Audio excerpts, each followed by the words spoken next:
बिस्मिल्लाहिर्रहमानिर्रहीम। अस्सलाम वालेकुम। न्यूज़ एंड हेल्थ टीवी के मुअज़्ज़ज़ नाज़रीन को खुश आमदीद। आज की वीडियो के अंदर आपको दुआ ज़हरा का जितना भी 16 तारीख से अब तक कुछ हुआ है इसकी अपडेट आपके सामने रखेंगे और फैसला आप लोगों ने करना है कि क्या कुछ हो रहा है हमारे मुल्क के अंदर।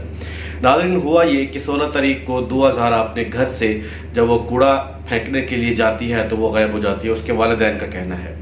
उसके बाद मीडिया के अंदर और मसाजिद के अंदर ऐलान कराए जाते हैं, पता किया जाता है, लेकिन फिर भी वो नहीं मिलती। उसके बाद होता क्या है कि आज की जो कल की न्यूज़ अपडेट थी सुबह की, मैं जॉब की वजह से वो आपको अपडेट नहीं कर पाया, लेकिन आज मैं इंशाल्लाह आपको अपडेट कर रहा हूँ इस पे कि कुछ सीसीटीवी फुटेज सामने आई हैं। वो किस हवाले से थी कि और उसके बारे में लोगों की क्या राय थी, उसके जो रिश्तेदार थे और इनके वालिदैन की क्या राय थी और पुलिस का क्या कहना था।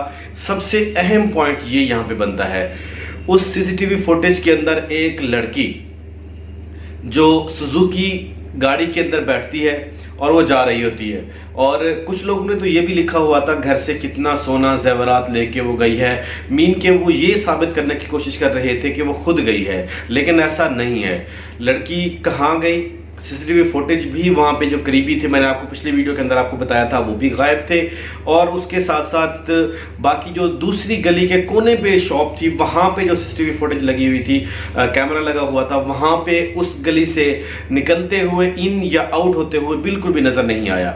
लेकिन जो ये सीसीटीवी फुटेज सामने आई है पुलिस का ये कहना है कि ये दुआ ज़हरा है, लेकिन उसके वालिदैन ने इसको डिनाई कर दिया कि ये दुआ ज़हरा नहीं है, ये हमारी बच्ची नहीं है।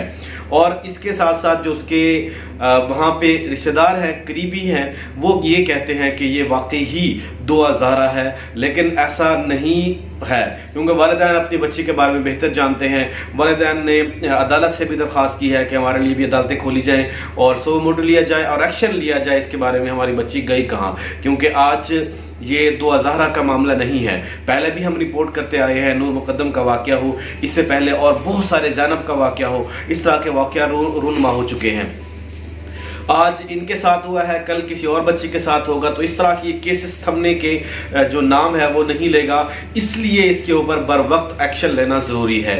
आज तकरीबन 9वां दिन है, 8 दिन मुकम्मल हो चुके हैं और 9वां दिन स्टार्ट होने वाला है, लेकिन अभी तक दुआ ज़हरा का बिल्कुल भी नहीं पता। कुछ इंडियन चैनल जो हैं वो एक न्यूज़ चला रहे हैं कि इसका ड्रॉप सीन हो गया, लड़की खुद भाग गई, इस तरह की वीडियोस जो है वो चलाई जा रही हैं। ये सब फेक है, इसके बारे में कोई जो है वो तस्दीक नहीं हुई। और बहुत सारे हमारे पाकिस्तानी जो साफ़ी हैं उन्होंने भी इसको अपडेट किया इस हवाले से कि वाकई ही वो जो सीसीटीवी फुटेज है जिसके अंदर एक बच्ची सुजुकी के अंदर बैठ रही है वो दुआ ज़हरा है, लेकिन ऐसा नहीं है। ये सारा कुछ एक प्रोपेगेंडा हो सकता है। और अभी तक जो वो मुलजिमा जो जिन्होंने इसको अगवा किया है, उन्होंने जो तावान है इसका वो भी मांगने के लिए किसी किस्म की कोई पेशकश नहीं की, कुछ भी ऐसा नहीं डिमांड नहीं की उन्होंने। अभी तक कुछ पता नहीं है ज़मीन खा गई है या आसमान निकल गया है, इसको दुआ ज़हरा का अभी तक कोई पता नहीं है। लेकिन इसके साथ साथ पुलिस की जो राय है, पुलिस अभी क्या कर रही है, पुलिस ताहाल बिल्कुल इस सीसीटीवी फुटेज का जो मौक़िफ़ था उसके बाद बिल्कुल जो है वो खामोश है। पुलिस का आगे क्या मौक़िफ़ आएगा, इसके मुतालिक क्या अपडेट आएगी, आने वाली वीडियो के अंदर आपको बर वक्त हम अपडेट करेंगे, जिस तरह आपको पहले नूर मुकद्दम के वाक़े के ऊपर आपको अपडेट करते रहे हैं। इसके साथ साथ बाकी बहुत सारे जो वाक़यात इस तरह के हुए हैं हम उन्हें रिपोर्ट करते रहे हैं, ये सारी इन्फॉर्मेशन आपको देते रहेंगे। तो नाज़रीन, आज के लिए इतना ही, अपना ख्याल रखिएगा। अल्लाह ताला हम सबका हामी नासिर हो। अस्सलामु अलैकुम।